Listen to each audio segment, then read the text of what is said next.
नमस्कार, रीवा 24 के ताजा तरीन अंक के साथ मैं शैलेंद्र। सबसे पहले प्रमुख खबरें। रीवा शहर में एक बार फिर गोली चलने का मामला आया प्रकाश में। मत्स्य विभाग ने की बड़ी कार्रवाई। 19 क्विंटल थाई मागुर जब्त कर की नष्टी कार्रवाई। मऊगंज पुलिस ने अंधी हत्या का खुलासा कर 10,000 के नामी आरोपियों को किया गिरफ्तार। और बढ़ती महंगाई को लेकर महिला कांग्रेस ने लहसुन की माला पहनकर अनोखे ढंग से जताया विरोध। इन खबरों सहित अन्य खबरें अब विस्तार से। मत्स्य उद्योग विभाग रीवा संभाग ने बड़ी कार्रवाई करते हुए 19 क्विंटल थाईलैंड की मागुर मछली जब्त कर नष्टी की कार्रवाई की है। रीवा जिले के गुड़ थाना क्षेत्र में इंसानों के लिए जहर माने जाने वाली मागुर मछली के पालन और बिक्री की खबर पर मत्स्य उद्योग रीवा संभाग की assistant director doctor Ranjana Singh के नेतृत्व में मत्स्य उद्योग विभाग और गुड़ थाना पुलिस की संयुक्त टीम ने आज सुबह 5 बजे के लगभग गुड़ थाना क्षेत्र अंतर्गत स्थित काजल ट्रेडर्स में छापामार कार्रवाई करते हुए लगभग 19 क्विंटल इंसानों के लिए जहर मानी जाने वाली मागुर मछली जब्त कर नष्टीकरण कराया गया। इस दौरान नायब तहसीलदार गुड़, नगर परिषद गुड़ के साथ गुड़ थाना पुलिस मौजूद रही। मिली जानकारी के अनुसार गुड़ थाना क्षेत्र अंतर्गत स्थित काजल ट्रेडर्स के संचालक पिंकू जायसवाल द्वारा बड़े स्तर पर जहरीली मागुर मछली का पालन व बिक्री का कार्य किया जा रहा था, जिसकी सूचना मिलने पर यह कार्रवाई की गई है। सहायक संचालक मत्स्य उद्योग डॉक्टर रंजना सिंह ने बताया कि ये मछली मांसाहारी प्रवृत्ति की है, जो स्थानीय मछलियों को नुकसान पहुंचाती है और जलाशय के जलीय पर्यावरण एवं जन स्वास्थ्य के लिए बेहद हानिकारक है। थाई मछली सड़ा गला मांस का भक्षण करती है, जिससे आसपास का वातावरण प्रदूषित होता है और जल भी प्रदूषित होता है। थाई मागुर में हैवी मेटल पाया जाता है। इसके सेवन से मनुष्य में हृदय रोग, डायबिटीज, आर्थराइटिस के अलावा कैंसर जैसी गंभीर रोग होने का खतरा रहता है। थाई मागुर का पालन प्राकृतिक जलीय संपदा एवं पर्यावरण के लिए अत्यंत घातक होता है। थाई मागुर मछली जेनेटिक रोगों की वाहक मानी जाती है। थाई मागुर मछली के विक्रय, आयात, निर्यात, पालन को शासन द्वारा पूर्णतया प्रतिबंधित किया गया है। इसके विनष्टीकरण के कार्रवाई के आदेश भी दिए गए हैं। ऐसे में जिस भी विक्रेता के पास थाई मागुर मछली पाई जाती है, उसकी कार्रवाई में होने वाला व्यय भी विक्रेता से वसूला जाएगा। इस मामले में आपको बता दें कि 1998 में पहली बार केरल में इस मछली पर बैन लगा था, जिसके बाद 27 फरवरी 2019 को देश भर में इस मछली के पालन विक्रय पर रोक लगा दी गई थी। उन्होंने कहा कि लोगों को जागरूकता की कमी से इन मछलियों का पालन किया जाता है, जो बेहद खतरनाक होता है।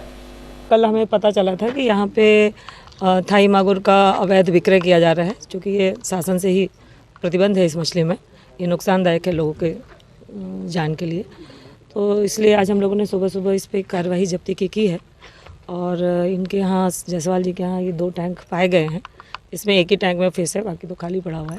उसमें लगभग 18-19 कुंटल की थाई मागुर पाई गई है, जिसको हमने नगर निगम की हेल्प से, नगर पंचायत की यहाँ इनके हेल्प से उस पर लोड करवा लिया है। अभी इसकी जाके हम लोग विनिष्टीकरण की कार्रवाई करेंगे। अनुमानित कीमत क्या होगी मैडम? अबाउट रेट अलग अलग जगह होता है, 2 लाख रुपए। क्या मानती हैं, पहले से ही इनको जानकारी लग चुकी है, सारा माल गायब कर दिया गया है? नहीं, जैसा कि मुझे तो ऐसा लग रहा है कि कल शाम को ही हम लोगों ने इस पर हम लोग एक्टिव हो गए थे। जैसे हमें सूचना मिली वैसे ही हम इसमें एक्टिव हो गए थे, और हमने अपने लेटर वगैरह जो भी प्रशासनिक कार्रवाई वो हमने रातों रात किया हुआ है, और ज़्यादातर जानकारी नहीं फैलने दी है। अगर होता तो ये भी नहीं मिला होता। और बाकी हमने बगल में आपके तालाब है, तो आपके सामने उसमें भी जाल चलवा लिया है, तो उसमें भी छोटे मोटे जो यहाँ मछली पाई गई है। तो मुझे ऐसा नहीं लगता कि इन्होंने ख़त्म किया होगा रातों। अगर ख़त्म भी करते तो कहाँ ले जाते, बस अंदाज़ा लगाया जा सकता है। इतना बड़ा अवैध कारोबार चल रहा है, किसका संरक्षण मानती है? संरक्षण तो मैं कैसे बोल सकती हूँ किसका संरक्षण हो सकता है, तो मुझे नहीं आइडिया है इसके बारे में। और इस तरह के चलते हैं, आइडिया नहीं है। बहुत सारे लोग अवेयर भी नहीं है कि ये बैन है कि नहीं बैन है। पहली बात तो ये मछली का काम है, मछली का हम लोग ज़्यादा जानते ही नहीं है, लोगों को जागरूकता ही नहीं है कि हाँ ये मछली बैन है। हालांकि हम लोग न्यूज़पेपर पे अबाउट 6 मंथ में ये जानकारी निकलवाते रहते हैं, जिससे लोग जागरूक हो जाए। लेकिन मुझे ऐसा लगा, जैसे मैं 2-4 लोगों से यहाँ बात किया, तो उनको पता ही नहीं है कि यहाँ इसमें प्रतिबंध है मछली में। संचालक के ऊपर कोई कार्रवाई यहाँ पे अभी क्या करवाई गई है? संचालक के ऊपर तो अभी यहाँ अवेलेबल नहीं है संचालक।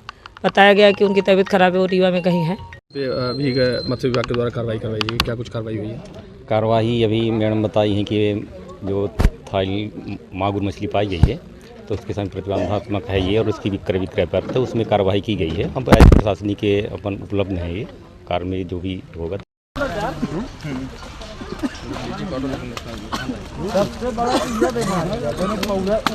मऊगंज जिले की शाहपुर पुलिस ने अंधी हत्या का खुलासा कर 10,000 के इनामी आरोपियों को गिरफ्तार किया है। घटना के संबंध में मिली जानकारी के अनुसार फरियादी शंकर कोल पिता जयलाल कोल निवासी खोडवानी थाना शाहपुर द्वारा 9 फरवरी को घटनास्थल ग्राम ब्रह्मगढ़ में रिपोर्ट की गई कि इसका चाचा संतोष कोल 2 फरवरी को गुमे थे, जिसकी तलाश भी लोग कर रहे थे। 9 फरवरी को ये तथा राजकुमार कोल अपने चाचा संतोष कोल की पता तलाश कर रहे हैं।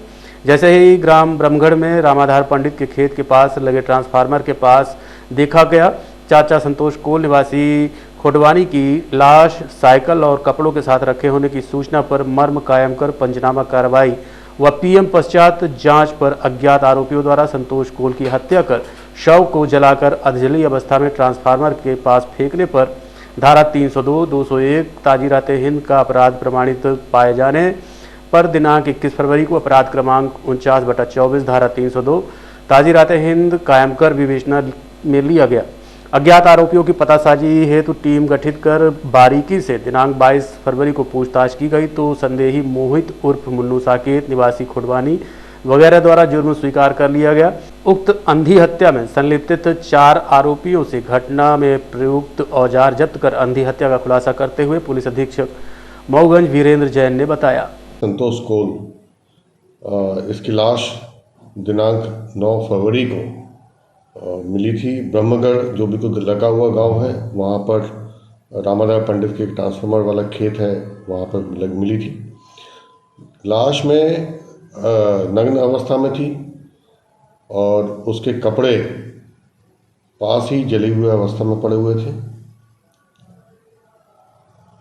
अलग घटनास्थल से दिखाई दे रहा था कि किसी ने साइकिल पे लाश को रखकर और उनके कपड़े अलग से रखकर और वहाँ पे जलाए गए हैं और कहीं और घटना कारित की गई है।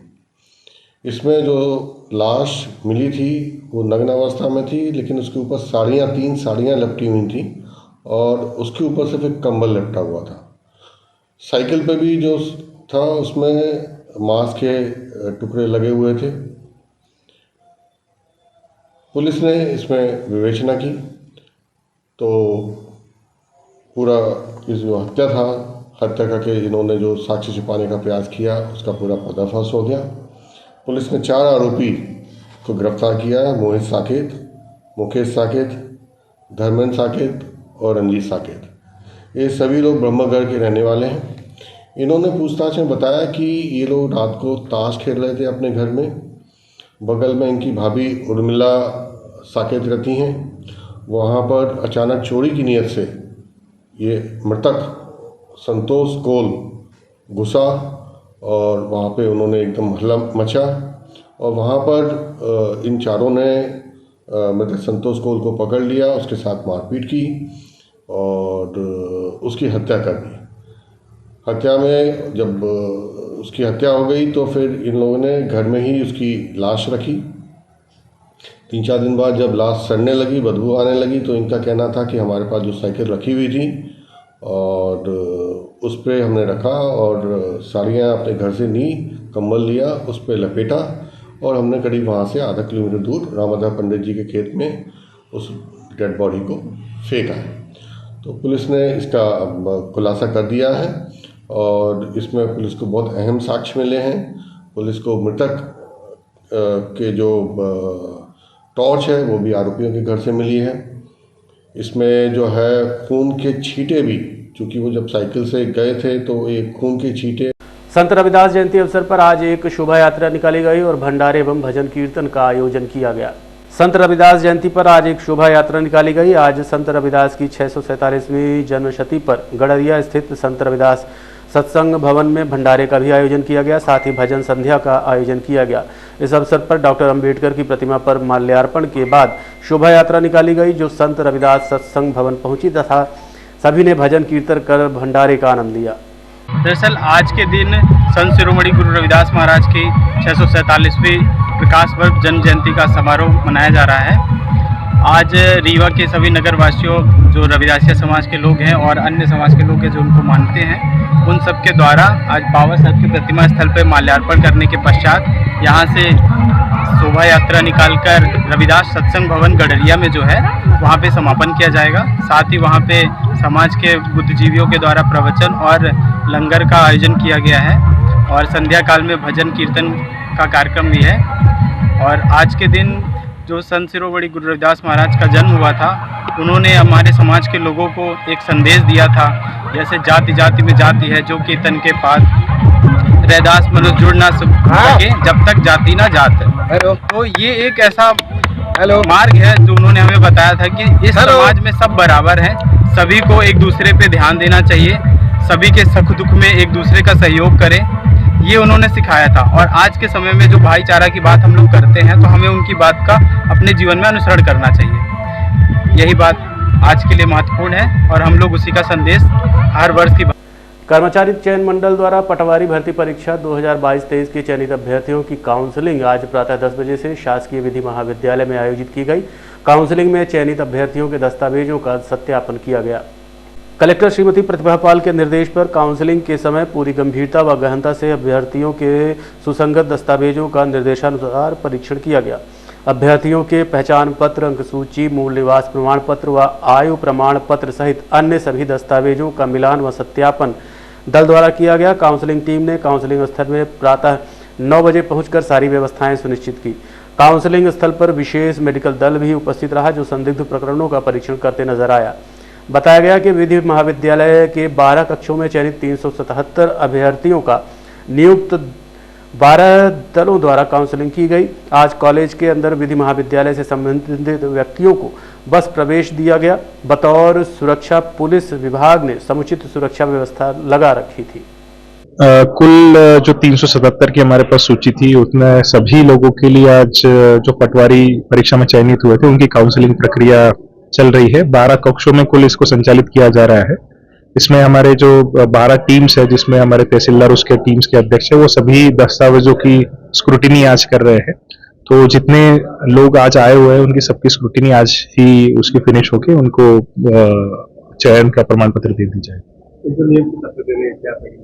नियुक्ति पत्र उनको आज एक प्रपत्र है उसमें दे दिया जाएगा। जो उनका प्रशिक्षण की एक सूचना होती है वो दी जाती है। उसके प्रशिक्षण के पहले दिनांक से ही उनकी सेवा शुरू।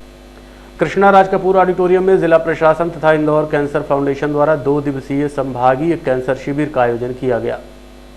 उप मुख्यमंत्री तथा स्वास्थ्य एवं चिकित्सा मंत्री राजेंद्र शुक्ल ने कैंसर शिविर का विधिवत शुभारंभ किया। रोगियों की जांच एवं उपचार के लिए विशेषज्ञ डॉक्टरों का दल तैनात किया गया जो रोगियों की पहचान के लिए प्राथमिक स्वास्थ्य केंद्र से लेकर जिला अस्पताल तक लगातार शिविरों का आयोजन किया गया था।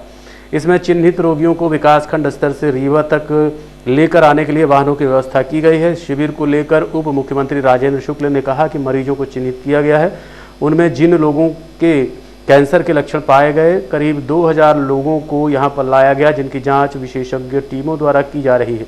इसके बाद उन्हें उपचार के लिए बाहर ले जाया जाएगा। देश में कहीं भी इन्हें उपचार के लिए ले जाना पड़ेगा उसकी व्यवस्था की जाएगी। उनका आयुष्मान कार्ड से उपचार किया जाएगा। जिसके पास आयुष्मान कार्ड नहीं होगा उनकी भी व्यवस्था की जाएगी।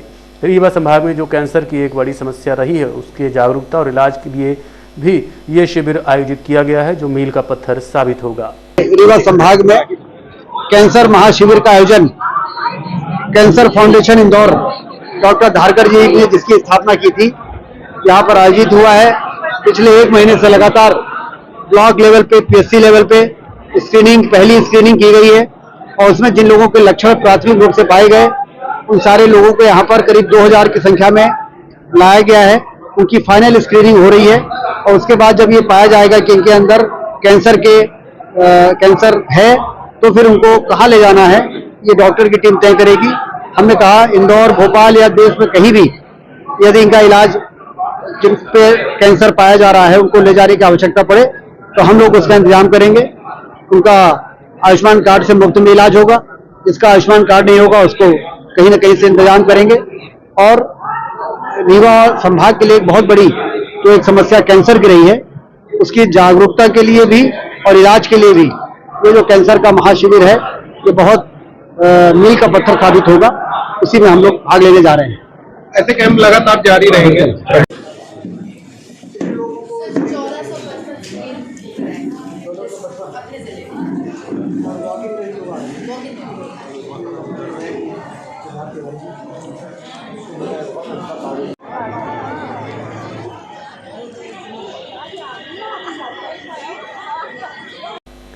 कांग्रेस नेता राजमणि पटेल ने आज एक पत्रकार वार्ता आयोजित की, जिसमें उन्होंने केंद्र के दिल्ली सरकार पर कई सवाल खड़े किए।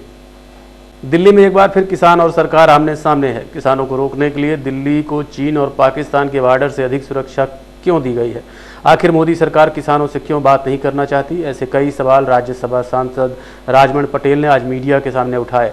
राजमणि पटेल ने कहा कि हर चीज़ में पहले वादा और अब गारंटी का झूठ।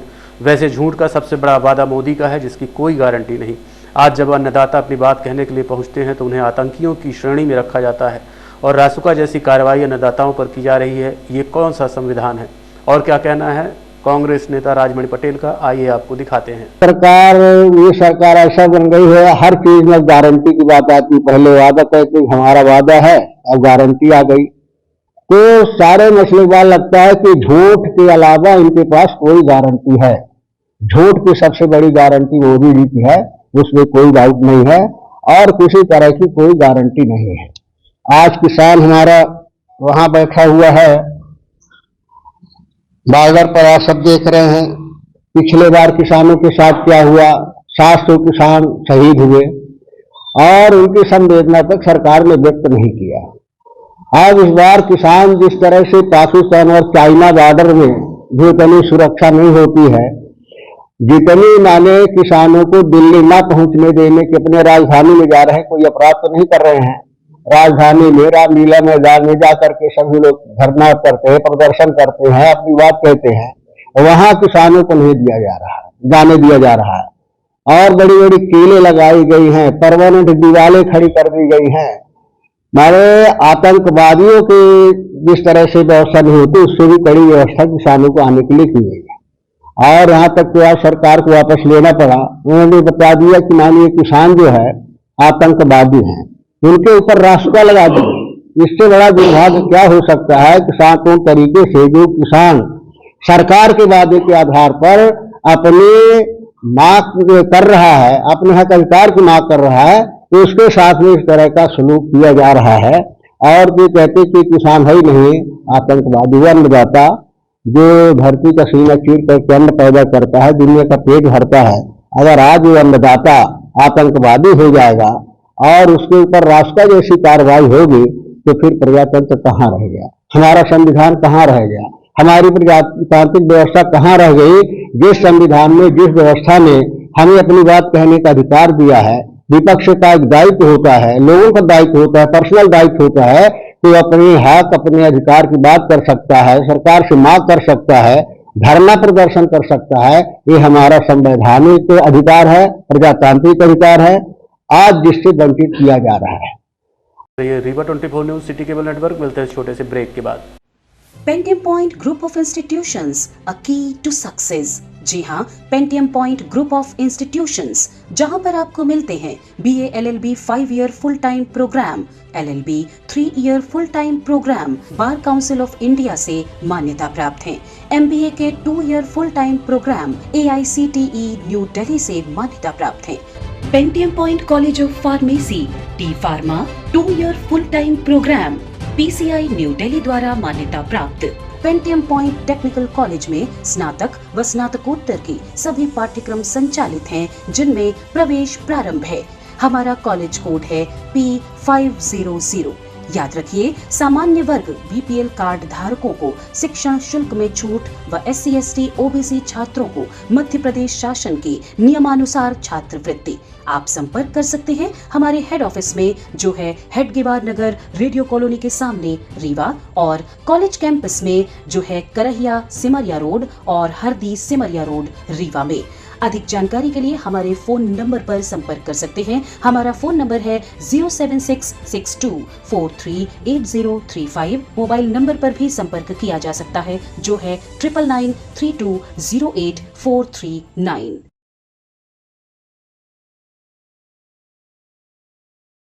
बढ़ती महंगाई को लेकर आज महिला कांग्रेस ने लहसुन की माला पहनकर अनोखे ढंग से विरोध जताया है। महिला कांग्रेस ने आज कांग्रेस नेत्री कविता पांडे के नेतृत्व में बढ़ती महंगाई को लेकर विरोध जताया। इस दौरान सभी महिला नेताओं ने लहसुन की माला पहनकर अनोखे अंदाज में विरोध दर्ज कराया है। कविता पांडे ने कहा कि सरकार 400 पार की बात कर रही है, लेकिन यहाँ लहसुन 600 पार हो गई है। सब्जियों के दाम बेतहाशा बढ़े हैं। 1250 रुपये लाडली बहन के रूप में देकर 1200 का सिलेंडर देकर एक ही बार में वसूल किया जाता है। इस दौरान कांग्रेस की कई महिला नेत्रियां एकत्रित रहीं, साथ ही इंजीनियर राजेंद्र शर्मा भी देखे गए। महंगाई का विरोध कर रही है। पूरे देश में जनता हाहाकार कर रही है। लगातार बढ़ती महंगाई के कारण आम जनता की कमर टूट गई है। लहसुन जैसी सिर्फ खाद्य सामग्री जो रोज महिलाएं सब्जी में, छौंक में, दाल में डालती हैं, और वो 400 रुपये से ज़्यादा किलो है। आज मोदी जी जब कहते हैं कि 400 पार, तो हम कहते हैं कि लहसुन 400 पार करके दोगे क्या भैया? प्रधानमंत्री जी, पूरे देश में आपने महंगाई का जो तांडव रचा, इसके कारण आम जनता बहुत परेशानी में है। और मूंगफली, जीरा 800 रुपये किलो, चावल, दाल, आटा 10% और सभी खाद्य सामग्री बहुत ज़्यादा महंगाई हुई है। इसके कारण आज रीवा जिले की जो हमारी नारी शक्ति है, महिला कांग्रेस के नेतृत्व में सड़क पर उतरी हुई है और हम सब पूरी ताकत के साथ विरोध करेंगे। 20 रुपये 50 रुपये किलो बेचने वाली सब्जियां 400 रुपये किलो हैं। ये बेहद शर्मनाक है। चुनाव सिर पर रखा है, उसके बावजूद इन लोग को समझ में नहीं आ रहा है और लगातार कोशिश कर रहे हैं कि आम जनता की जेबों के साथ ठगी हो और जेब कतरी का काम कर रहे हैं। हम इसकी निंदा करते हैं और मांग करते हैं भारतीय जनता पार्टी के प्रधानमंत्री जी मोदी जी और शिवराज सिंह मोहन यादव जी कि आप आम जनता को महंगाई से राहत दिलाइए। लाडली बहना के नाम पे आप 1250 रुपये देते हो और दूसरे हाथ से 1200 का सिलेंडर दे देते हो और उसके साथ लहसुन ही आप 400 किलो करके और पूरा पैसा एक ही हफ्ते के अंदर वसूली करते हो। तो ये जो वसूलीबाज नौटंकीबाज सरकार है, इसकी मैं निंदा करती हूँ और महंगाई कम करने का अनुरोध करती हूँ। और साथ ही मैं मध्य प्रदेश की महिला कांग्रेस और तमाम नारी शक्ति का से अपील करती हूँ, आह्वान करती हूँ कि राहुल जी 2 तारीख को मुरैना से न्याय यात्रा शुरू करने जा रहे हैं, तो आप सब भारी मात्रा में वहाँ पर पहुँचकर अपने नेता का हाथ मजबूत करें। बहुत हुई महंगाई की मार, नहीं चाहिए मोदी सरकार। बहुत हुई महंगाई की मार, नहीं चाहिए मोदी सरकार। रीवा शहर में एक बार फिर गोली चलने का मामला प्रकाश में आया है। रीवा शहर में लगातार अपराधों में बढ़ोतरी हो रही है। आए दिन चाकू और गोली चलना आम बात हो गई है, जिसमें ज़्यादातर युवाओं की भूमिका देखी जा रही है। हाल ही में करहिया में एक कार्यक्रम में जा रहे 2 युवकों के ऊपर 3 लोगों ने गोली चला दी। घायल नितिन सेन ने बताया कि वो अपने दोस्त गौरव के साथ चुरहट्टा किसी अखिलेश नाम के दोस्त के यहाँ कार्यक्रम में जा रहे थे। रास्ते में खड़े होकर बियर पी रहे थे, तभी 3 लोग आए और गाली गलौज शुरू कर दी। उसके बाद वहाँ से भगा दिया। जब चल दिए तो पीछे से गोली मार दी। घायल का इलाज संजय गांधी अस्पताल में चल रहा है। गौरव पटेल और मैं 2 लोग वहीं साइड में बैठ के थोड़ा सा ड्रिंक कर रहे थे, झूठ नहीं बोले, ड्रिंक कर रहे थे। इतने में आए थोड़ी देर बाद 3 लोग एक गाड़ी में, ब्लैक कलर की गाड़ी थी, उसकी लाइट वाइट कलर की थी। आए बोले क्या कर रहा है एंट्री, तो हम लोग कहें बैठे हैं भैया, कहीं उठ। हम लोग उठे तो कहें जा एंट्री से जा। फिर कहीं रुक, गाड़ी रोक। इतने में हम लोग गाड़ी स्टार्ट करिए और चले आए। जैसे चले आए तो पीछे से मारे आवाज़ आई तो पाँव में लग गई गोली। कौन है? पहचानते नहीं है किसी को। घटना कहाँ की है? ये दीपाल स्कूल है ना, वो उसी के पहले। आप कौन पी गए थे? हाँ, कौन पी गए थे? हम गौरव 2 लोग थे। शराब पी गए थे? शराब नहीं, बियर सब। बियर पी गए थे। हाँ। तो इसमें मतलब आप रहने वाले कहाँ के? करैया से वहाँ काहे के लिए गए थे? कार्यक्रम किसके? ये Rewa 24 news city cable network. मिलते हैं छोटे से ब्रेक के बाद। हड्डी जोड़ एवं रीढ़ रोग तथा स्त्री रोग एवं प्रसूति रोग का इलाज एक ही छत के नीचे। विघ्नहर्ता hospital and trauma centre, hotel landmark के पास, रतहरा, रीवा। डॉक्टर संतोष सोनी, पूर्व चिकित्सक, बॉम्बे हॉस्पिटल, मुंबई। हड्डी जोड़ एवं रीढ़ रोग विशेषज्ञ, छोटे चीरे एवं दूरबीन विधि द्वारा हाथ तथा पैर की हड्डियों का ऑपरेशन। गठियाबात, जटिल एवं बिगड़े हुए फ्रैक्चर का बेहतर इलाज करते हैं डॉक्टर संतोष सोनी। विघ्नहर्ता हॉस्पिटल ट्रॉमा सेंटर में ही स्त्री एवं प्रसूत रोग विशेषज्ञ डॉक्टर शैलजा सोनी भी उपलब्ध हैं, जिनकी देखरेख में नॉर्मल डिलीवरी, सिजेरियन ऑपरेशन एवं बच्चेदानी से संबंधित ऑपरेशन की बेहतर सुविधा। संतानहीन दंपत्ति तत्काल संपर्क करें। विघ्नहर्ता hospital and trauma centre, hotel landmark के पास, रतहरा, रीवा। सुविधाजनक एवं सफल इलाज हेतु आज ही संपर्क करें। विघ्नहर्ता hospital and trauma centre, hotel landmark के पास, रतहरा, रीवा। मोबाइल नंबर 7828781983 अथवा 8462956774 पर। आज होटल राजविलास में पूर्व मंत्री महाराजा पुष्पराज सिंह तथा बाला वेंकटेश जी शास्त्री, डॉक्टर प्रभाकर चतुर्वेदी एवं पूर्व एसडीएम योगेंद्र द्विवेदी के साथ एक पत्रकार वार्ता आयोजित की गई। आखिर क्या खास बातें कही गई इस पत्रकार वार्ता में, जानने के लिए चलते हैं राजविलास। थी और महत्वपूर्ण जमीन थी वो थी बद्रीनाथ धाम में। बद्रीनाथ धाम में जब हमारे आदरणीय श्रद्धेय, हमारे धर्म रक्षक, हमारे समाज के पालक आदरणीय प्रधानमंत्री जी नरेंद्र मोदी जी के आदेश से जब वहाँ पर कार्य शुरू हुआ, जिस प्रकार से उज्जैन में हुआ, जिस प्रकार से सोमनाथ और वाराणसी में हुआ, उसमें ये हमारी जो एक जमीन थी बद्रीनाथ में वो फंस रही थी और उसका हमें मुआवजा मिला लगभग 4 करोड़ 60 लाख। और हमारे साथ आदरणीय हमारा जो पूरा लक्ष्मण बाग का एसडीएम साहब विराजे हैं और उन्होंने वहाँ पर जाकर पूरा संघर्ष किया, पूरी लड़ाई लड़ी, वो अपनी बात कहेंगे। वो पैसा जब हमको मिला उसके बाद भी हमारे पास वहाँ लगभग 3000 स्क्वायर फीट जमीन है, जिस पर आज ये मोहर लगी। आदरणीय राजेंद्र शुक्ला जी डिप्टी सीएम साहब के पास मैं सुबह गया कि वहाँ अब धर्मशाला एक बनानी चाहिए और एक अच्छी धर्मशाला बने, अपने लक्ष्मण बाग विंध्य क्षेत्र की धर्मशाला बने, जहाँ पर हमारे यहाँ से जो भक्तजन हैं, जो हमारे मनीषी हैं, जो हमारे लोग हैं, वो वहाँ पर जाकर रह सकें और पूजा पाठ कर सकें। ये एक बहुत अद्भुत निर्णय है। मैं जब यहाँ आपके सामने बैठा हूँ तो मेरी आदरणीय सतपाल महाराज जी से बात हुई है और उनके सारे लोगों से बात हुई है। हम लोगों ने तय करा है कि वहाँ का एक आर्किटेक्ट रहे, यहाँ से इंजीनियर जाए। द्विवेदी जी एसडीएम साहब के साथ में हम लोग आदरणीय बाला वेंकटेश जी, डॉक्टर साहब प्रभाकर चतुर्वेदी जी, हम लोग सब लोग जाकर वहाँ पर देखें कि क्या संभावनाएं हैं। मैं चाहूँगा कि आपके माध्यम से आपको बताया जाए कि वहाँ पर हरिद्वार में हमारी कितनी ज़मीन है और हमारी ज़मीन बद्रीनाथ में कितनी है, उसका पूरा लेखा जोखा आप भी देंगे। और उसके बद्रीनाथ में हमारी लगभग 15,000 स्क्वायर फीट जमीन थी। एक प्रमुख मंदिर जो है बद्रीनाथ जी का, ठीक उसके सामने हमारे रीवा राज्य का मंदिर था और इसका एक कुछ इतिहास इस तरह से है कि वहाँ के राजा को भोग का अधिकार प्राप्त था और श्रृंगार का अधिकार रीवा राज्य को प्राप्त था, तो इसीलिए उस मंदिर को श्रृंगारी मंदिर कहा जाता था। वो श्रृंगारी मंदिर ठीक जो बद्रीनाथ का मंदिर है ठीक उसके सामने।